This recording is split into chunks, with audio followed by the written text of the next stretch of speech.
오늘 저희들에게 주시는 하나님의 말씀은 구약성경 예레미야 19장 10절 한 절의 말씀입니다. 너는 함께 가는 자의 목전에서 그 온기를 깨뜨리고 아멘. 오늘 주신 말씀의 제목을 온기를 깨뜨리고 이런 제목을 붙였습니다. 우리가 매일 예레미야서의 말씀을 묵상하는데요.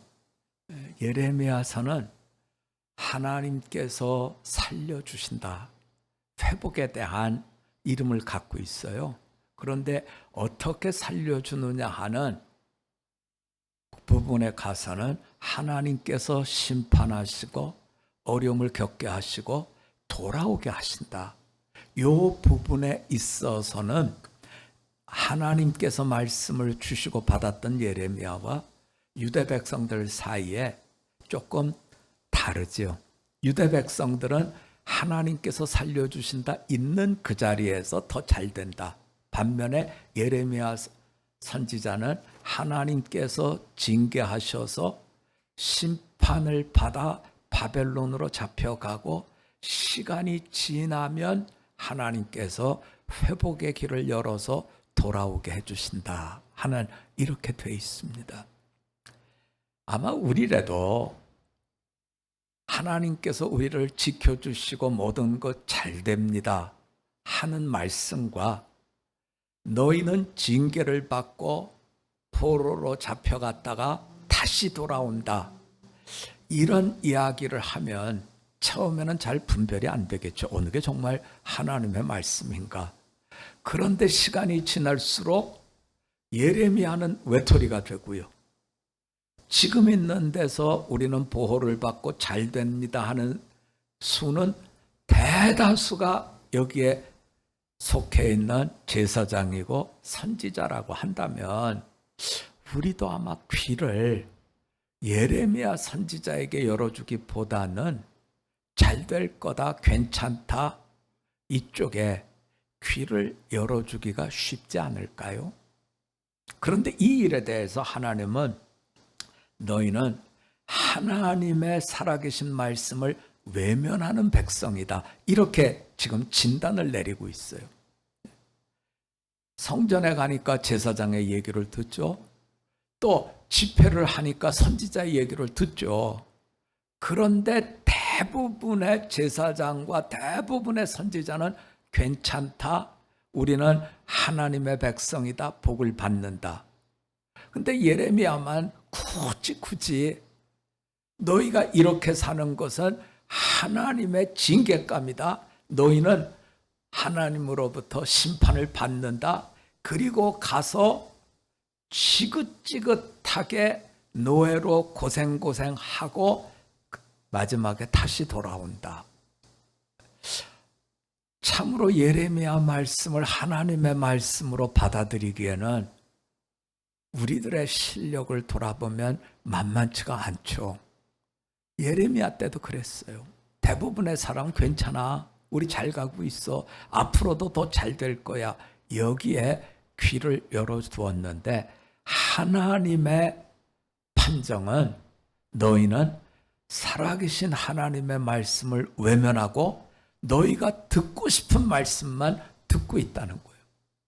그래서 하나님은 너희는 심판해야 된다, 이런 하나님의 입장을 분명히 하고 있습니다.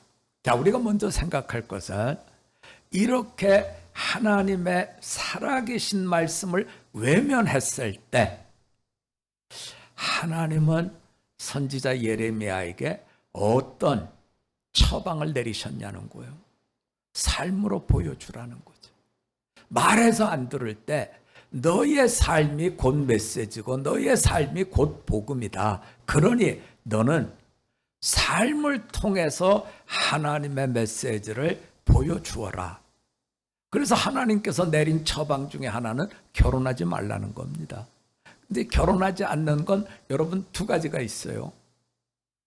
바울이 결혼하지 않은 것은 복음을 전하는 일에 하나님께서 쓰시겠다고 하니까 결혼을 못하게 했죠. 이건 바울 타입입니다. 근데 예레미야 타입은 조금 달라요. 너희가 결혼하지 말아라. 이유는 너희가 결혼해서 아이가 생기고 가정이 생기고 이러면 하나님의 심판으로 너희가 다 어려움을 겪을 때 너무 비참하다는 거죠. 그래서 결혼하지 말아라.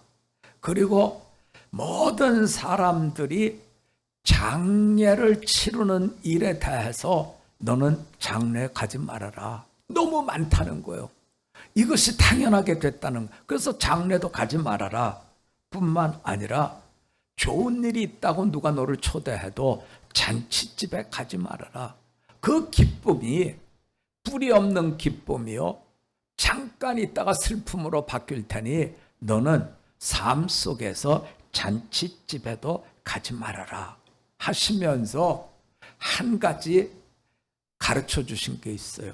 이스라엘 백성들은 늘 하나님을 생각할 때 우리는 출애굽의 은혜를 입은 백성이다, 이런 고백을 가지게 됐는데, 하나님은 선지자 예레미야를 통해서 우리는 출애굽이 아니라 출바벨론, 새로운 시작을 하나님께서 출바벨론을 통해서 우리에게 새롭게 주신다. 우리는 그래서 하나님의 은혜 속에 삽니다 하는 것을 출애굽이라 생각하지 말고 이제는 하나님께서 주시는 새로운 출발이 출바벨론이다, 이렇게 하나님께서 일깨워 주고 계시는 거죠. 그리고 한 가지 하나님께서 강조하신 게 있어요. 그게 뭐냐면 안식일을 잘 지키라는 겁니다. 우리 한번 같이 해볼까요? 안식일을 잘 지킵시다. 우리는 안식일을 안 지켜요, 여러분. 안식일은 금요일부터 토요일 사이가 안식일이잖아요. 우리는 주일을 지키죠. 왜냐하면 주일을 지키는 이유는 안식일의 완성이 신약으로 넘어오면 예수 그리스도의 죽으심과 부활 안에서 주일로 완결되었기 때문에 저희는 주일을 지키죠. 그럼에도 불구하고 하나님은 안식일을 잘 지키라는 거예요. 그러면 안식일을 잘 지켜야 되는, 우리 표현으로 하면 주일을 잘 지켜야 되는 근거와 하나님께서 지적해 주시는 건 뭐냐 하는 거죠. 안식일에 사람들이 일하는 건 그 일을 하게 되면 대가가 돈으로 생기죠. 내가 물건을 운반합니다. 운반비를 받죠. 내가 물건을 팝니다. 물건 판 비용에 대한 대가를 받죠. 그런데 하나님이 그것을 못하게 하시는 이유는 뭐냐면 너희의 삶을 너희가 노력하고 너희가 애써서 이루어가는 게 아니라는 점을 하나님이 우리에게 심어주고 싶은 겁니다. 우리가 세상을 살아가는 모든 것은 하나님의 절대적 은혜요, 하나님께서 우리에게 값없이 주시는 것이 구원임을 일깨워 주시는 거죠. 우리는 원래 죄인이고 죄를 먹고 죄를 마시고 살다 보니까 죄인으로 죽을 수밖에 없습니다. 죄인이 아무리 애를 써도 죄의 문제는 해결이 안 되죠. 죄의 문제는 주님께서 주시는 절대적 은혜, 십자가, 대속, 그리고 하나님께서 주시는 영생은 하나님이 주신 부활, 이 속에서 이루어지는 것이죠. 그래서 안식일을 잘 지켜라 하는 이 요구는 율법으로서 안식일을 잘 지키라고 하는 뜻도 있습니다만, 그것보다 훨씬 더 중요한 것은 너의 인생을 하나님이 책임져 주시고 하나님이 이끌어 주신다는 것을 너희는 마음으로부터 담고 하나님의 장중에서 살아가도록 하라, 이렇게 말씀을 주시고 있어요. 그래서 하나님은 선지자 예레미야에게 너는 이제 가서 이와 같은 삶을 통해서 살아계신 하나님의 간섭의 역사를 보여주고 새로운 출애굽, 출바벨론에 대해서 너희가 마음으로부터 담고 하나님 안에서 은혜와 능력을 입고 하나님의 권능 가운데 살아가라는 걸 전하라는 겁니다. 그런데 하나님이 여기서 갑자기 요번에 왔던 태풍처럼 방향을 확 전환해요. 요번에 태풍이 굉장히 이상했죠. 상해 앞에까지 갔는데 중국으로 들어가지 않고 거꾸로 돌아가지고 일본의 오키나와 출발했던 대로 다시 오는 것 같더니 거기서 일본 가고시마로 가나 그랬는데 또 방향을 획 틀어가지고 싹 빠져나와 갖고 한국으로 쭉 올라왔죠. 그래서 우리가 겪어보지 못한 태풍에 왔다 갔다 하는 방향뿐 아니라 우리나라 정통으로 관통하는 이런 태풍을 겪은 것처럼 하나님께서 이렇게 보여줘라, 이렇게 전하라 하시더니 느닷없이 선지자 예레미야에게 너는 내가 보내는 대로 가라!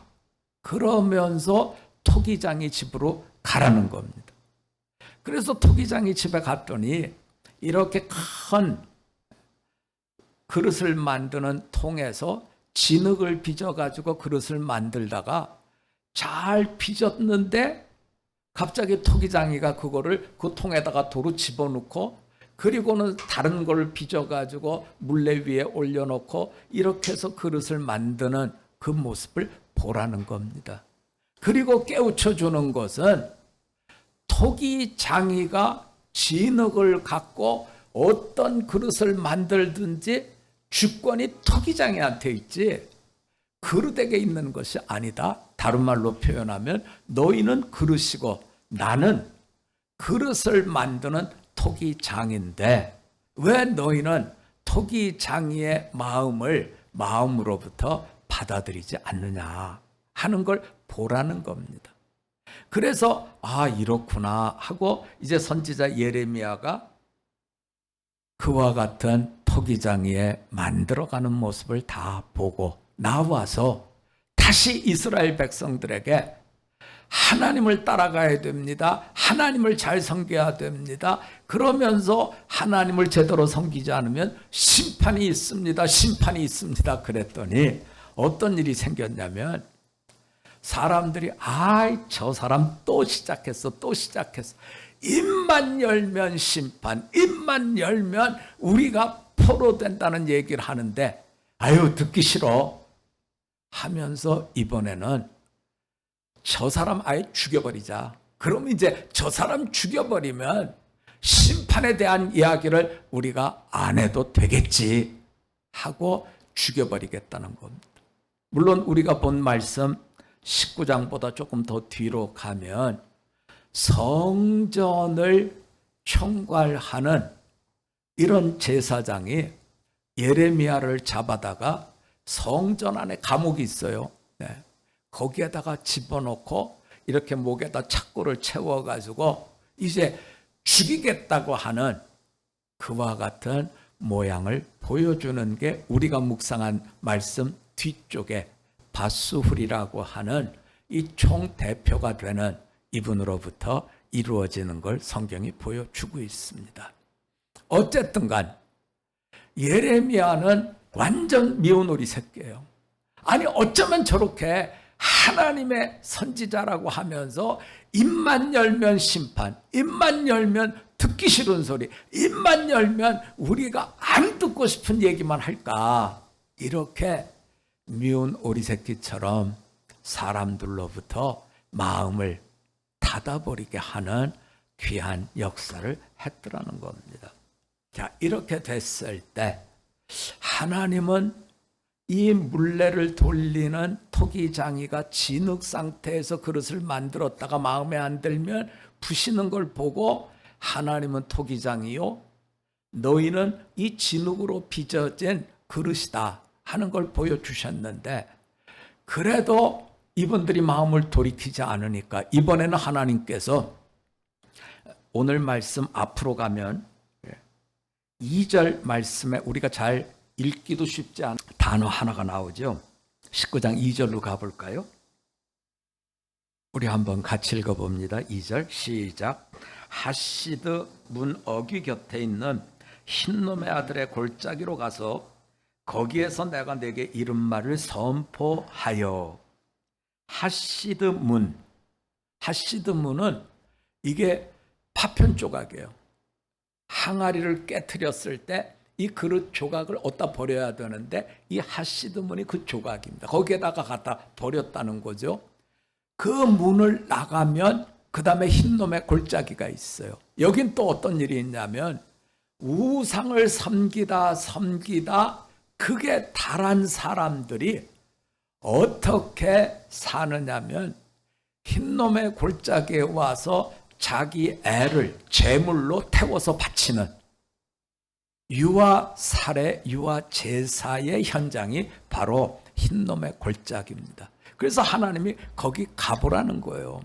너희가 참으로 물레 위에서 만들어지는 그릇이 너희고 만드는 나는 하나님인데 너희는 참으로 이것을 받아들이지 않고 너희가 듣고 싶은 얘기만 듣고 하고 싶은 대로 살아가니 이제는 내가 너희에게 깨진 파편 조각과 같은 그 문을 통과해서 그리고 그 다음에 유아를 제물로 바치는 흰놈의 골짜기 거기에 가보라는 겁니다.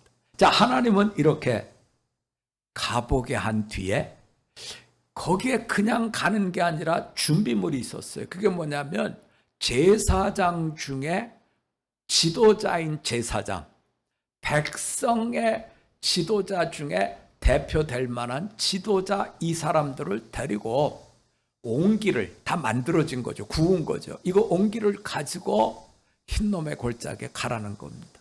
그리고 나서 거기에서 그 사람들이 보고 있는 지도자인 사람들이 보고 있는 데서 이 항아리를 깨트려 버리라는 거예요.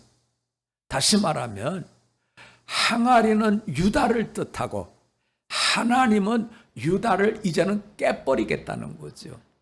유다 백성들은 늘 어떤 생각을 갖고 있냐면 하나님은 좋으신 분이고 오래 참아주시는 분이다. 또 참고 또 참고. 물론 우리가 털어보면 하나님 앞에 야단 맞아야 될 만큼의 죄는 있지만 그러나 하나님의 은혜와 하나님의 사랑은 우리를 포기하지 않을 거다. 그러니 또 기다려줄 거다. 또 기다려줄 거다.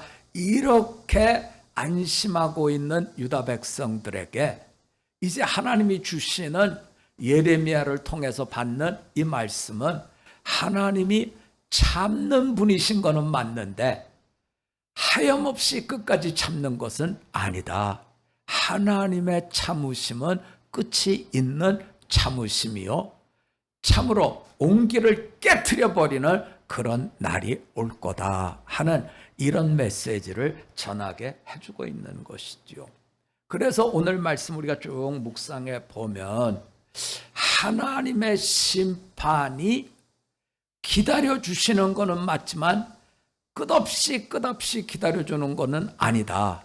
그렇다면 하나님의 심판이 선지자 예레미야 때는 바벨론에 포로되려 가는 것으로 나타났는데 그러면 우리에게는 어떤 모양의 심판이 올지 그 심판의 현상에 대해서 우리는 모르겠지만 그러나 분명한 것은 왜 하나님이 심판을 했느냐 하는 심판의 이유에 대해서는 알아야 된다는 거죠. 그래야 우리가 하나님의 심판에 두드려 맞는 자가 아니라 하나님의 동행자로서의 길을 걷게 되는 것인데 무엇이 문제냐 하는 이 부분을 이제 우리가 좀 다뤄보려고 합니다. 자, 하나님의 심판이 있었던 것. 자, 우리가 한번 쭉 내용을 그동안 봐왔던 것은 우상 숭배에 대한 건 우리가 분명히 알고 있어요. 우상을 섬겼고 심지어는 유아를 제물로 살해했고 다 알고 있어요. 그래서 하나님의 심판이 있다는 건 알고 있지만 그런데 그것이 우리가 신앙의 길에서 어떻게 해야 되는 거지? 할 때는 구체화되지가 잘 않더라는 거예요. 그래서 이제 저하고 그 부분의 말씀을 좀 풀어보려고 하는데요.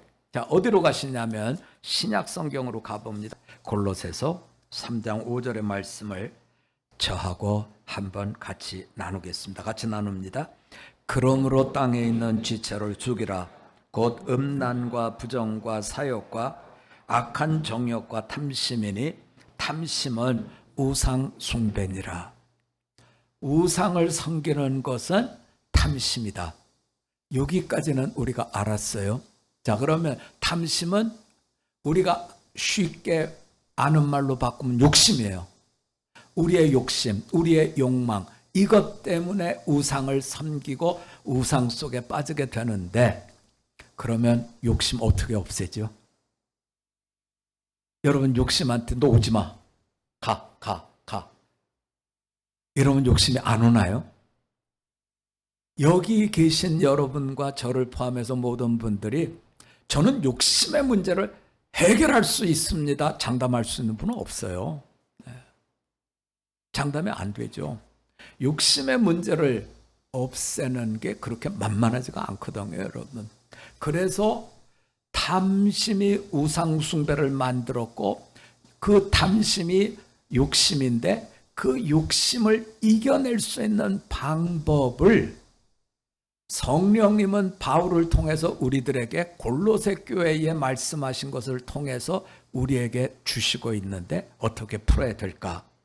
자, 이제부터 그 부분을 좀 생각해 보려고 합니다. 골로새서 3장 2절을 좀 볼까요? 위의 것을 생각하고 땅의 것을 생각하지 말라.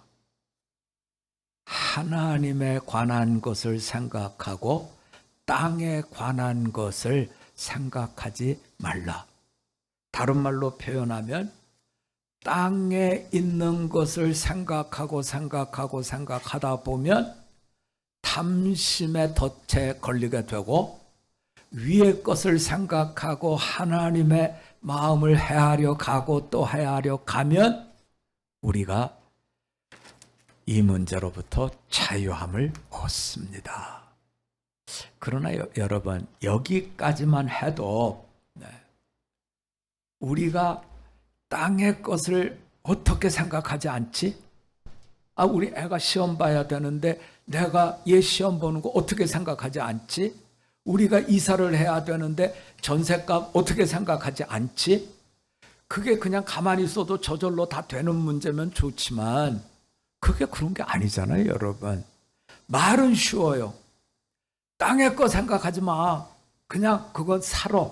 그러고 위의 것만 생각해. 말은 쉬워요. 또 어떻게 생각하면 바울이 이런 말씀을 전했길래 우리가 반박을 해. 그래, 저는 가족이 없으니까 뭐 그런 얘기 하지만 나는 당장 돌아서면 어르신도 있고 애들도 있고 배우자도 있는데 뭘 어떻게 하라는 거야? 나는 이런저런 관계 속에서 살아가는데 어떻게 하라는 거야? 하고 우리가 마음에 힘든 마음을 가질 수밖에 없습니다. 그러면 어디로 좀 가보시려고 하냐면요, 요한계시록으로 가볼까요, 여러분? 요한계시록 3장 15절 같이 읽습니다. 시작. 내가 내 행위를 아노니 네가 차지도 아니하고 뜨겁지도 아니하도다. 내가 차든지 뜨겁든지 하기를 원하노라. 차든지 뜨겁든지 미지근한 건 안 된다는 거예요. 다른 말로 표현하면 위의 것을 구하면서 땅의 것에 붙잡혀 있으면 너는 미지근한 상태로 가버린다는 거죠. 그러면 그 이야기에 대한 풀이를 좀 보자고요, 여러분. 17절입니다. 내가 말하기를 나는 부자라 부유하여 부족한 것이 없다 하나 내 곤고한 것과 가련한 것과 가난한 것과 눈먼 것과 벌거벗은 것을 알지 못하는도다. 아멘.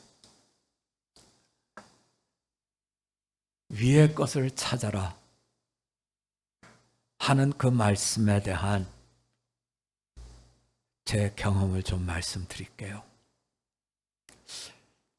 지난 한 열흘 동안요, 뭐 어디가 특별하게 아픈 건 아닌데 가만히 있으면 좀 어지러워요. 그래서 집중해서 말씀을 읽기도 어렵고 말씀 전하는 걸 준비하기도 어렵고 그런 상태가 한 열흘쯤 됐어요. 그런데 다행히 다행히 일산에 가서 말씀을 전하는 게 방학이 돼서, 성경 공부라는 게 방학이 돼서 넘어갔어요. 그런데 걱정은 이제 주일이 가까이 오는데 어제도 머리가 영 어질어질한 거예요. 그래서 이제 동네에 있는 병원에 가서 선생님한테 제가 이렇게 어지럽습니다. 그랬더니 약을 지어주시는데 약을 먹으면 좀 괜찮고요. 약을 안 먹으면 또 어질어질하고. 그래서 이제 걱정이 되는 거예요. 이거 하나님 말씀을 어떻게 내가 준비하지? 차라리 포기하고 박보혜 목사님한테 전해달라 그럴까? 근데 박보혜 목사님이 나보다 더 바쁘잖아요. 그래서 부탁할 수도 없고 어떡하나 이러고 있는데 어제부터 어지러운 게 가셨어요. 그러니까 그동안 한 열흘 약을 먹었는데 어지러운 게 가셔진 거죠. 그리고 나서 왜 이렇게 어지러웠나 생각해 보니까 땅의 꽃에 다 걸려있던 거예요. 다. 노년 성전 짓는 것도 착공을 해야 되는데 이게 여기서 여기까지 걸려있고, 그것 때문에 또 앞에 설계했던 분과 우리가 풀어야 될 숙제가 있는데 이것도 또 풀어야 되고, 지금 민원인들이 민원을 제기했는데 그것도 또 풀어야 되고, 거기다가 여러분 우리가 사는 이 아파트 단지에 지금 재건축이 뭐 산으로 가니 바다로 가니 난리를 치고 있고, 이게 제대로 된 거다 안 된 거다 하는 얘기를 왜 저한테 와서 하는지 모르겠어요. 이게 정말 우리가 방향을 잘 정하지를 못했구나. 왜 내가 목사인데 모든 것을, 땅의 것을 구하는 것에 방향을 정해가지고 이렇게 가느냐 하는 생각이 그때서 드는 거예요. 그리고 예수님께서 말씀하실 때 너는 나를 따라와라. 내가 길이다. 네가 길이 아니다. 그래서 이 부분이 우리가 기도할 부분이지 우리가 토기장이가 된 것처럼 생각하고 만들기 때문에 문제가 된 것이구나 하는 내 자신의 경험을 가지게 된 거지요. 오늘 성경은 그 점을 분명히 얘기합니다. 우리는 자칫 잘못하면 요한계시록에 나오는 라오디게아 교회처럼 우리는 부자입니다. 우리는 예수 잘 믿어서 참으로 우리는 모든 걸 가졌습니다. 하는데 하나님은 너는 보지 못하는 장님이다. 너는 공고한 것과 가련한 것과 가난한 것과 눈먼 것과 벌거벗은 것. 다시 말하면 하나님이 주시는 심판과 구원, 십자가와 부활과 재림 속에서 내가 어떤 길을 가야 되는지 보고 있느냐 하는 것을 일깨워 주시더라고요. 여러분, 우리는 기도하면서 준비하셔야 돼요. 주님 만나는 그날을 준비하셔야 돼요. 물론 애들 잘 키워야죠. 물론 우리가 필요한 것도 잘 감당해야죠. 하지만 그것 때문에 우리가 잘했다고 해서 부자다, 우리가 잘했다고 해서 나는 부족한 것이 없다가 아니라 나는 얼마나 하나님의 은혜 속에 안식일을 지키고 주일을 지키고 감사하고 기뻐하면서 살고 있는가 하는 것을 다시금 보게 해 주시고 있는 것이지요. 진실로 우리의 영혼이 가난한 자가 되지 않도록 위의 것을 구하고 위의 것을 찾는, 그래서 예수님께서 예수님이 십자가로 갈 때는 정치범으로 죽습니다. 하지만 예수님은 메시아로 죽는 그것을 우리에게 다 이루었다 하는 속에서 대속의 구주이심을 보여주고 있는 것입니다. 참으로 주님의 나라를 늘 보면서 걸을 수 있는 우리 모두가 되시기를 주님의 이름으로 부탁드립니다. 우리 한번 같이 기도드리겠습니다. 듣기 싫은 소리를 한다고 예레미야를 죽여버리려고 했던 사람들, 결국에 성전의 총괄 대표가 나서서 감옥에 가두고 죽이려고 하지만 하나님의 계획은 여지없이 하나님께서 심판의 길로 이끄시고 그런 속에서 새롭게 회개하여 돌아오게 되는 길을 열어주신 것 말씀으로 일깨워 주시니 감사드립니다. 우리는 내 힘으로 구원을 얻은 것이 아니고 우리는 내 능력으로 영생을 얻은 것이 아니기에 진실로 주님 주시는 모든 것들을 기쁨과 감사와 주님의 장중에서 찬양하며 걸어가기를 주님께 의탁드립니다. 어려운 일 만날 때마다 하나님 바라보게 하옵시고 힘들 때마다 왜 이런 일이 생겼느냐 원망이 아닌 하나님의 더 크신 계획을 바라볼 수 있도록 은혜에 은혜를 덧입혀 주시옵소서. 감사드리며 예수님 이름으로 기도드립니다. 아멘.